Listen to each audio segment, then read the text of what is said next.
నేను అప్పుడు చెప్పాను మీరు ఆరోగ్యం బాగా చూసుకోవాలి. కానీ ఏదేమైనా వారి మరణం అనేది మన తెలుగు ప్రజానీకానికి, తెలుగు రాష్ట్రాలకు ఒక తీరని లోటుగా నేను భావిస్తున్నాను. కోట శ్రీనివాసరావు గారు ఒక ప్రముఖ సినీ నటుడే కాదు, ఆయన గొప్ప దేశభక్తుడు, జాతీయవాది. జాతీయ భావం కోసము ఆయన రాజకీయాల్లో వచ్చారు, ఎమ్మెల్యేగా అయినారు. సినిమాల్లో కూడా ఆయన నటించినటువంటి ఏదైతే విలన్ యొక్క ఉన్నటువంటి పాత్ర ఉందో అది చాలా ప్రజలకు చాలా ఆకట్టుకున్నటువంటి విషయం. అలాంటి గొప్ప నటుడు, నాకు ఆత్మీయమైన మిత్రుడు.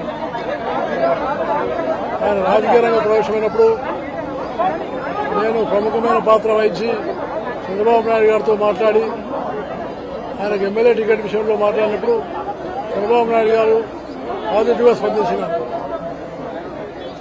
ఆయన ఎమ్మెల్యేగా కృష్ణా జిల్లా విజయవాడ ప్రజలకు చాలా గొప్ప సేవలు అందించినారు. ఆయన మరణం పట్ల నేను ఆ యొక్క ప్రగాఢమైనటువంటి సంతాపాన్ని తెలియజేస్తూ ఆయన ఆత్మకు శాంతి కలగాలని, అలాగే వారి కుటుంబం కూడా ఈ యొక్క పరిస్థితులు తట్టుకోవడానికి కావాల్సినటువంటి శక్తినివ్వాలని నేను భగవంతుడిని ప్రార్థిస్తూ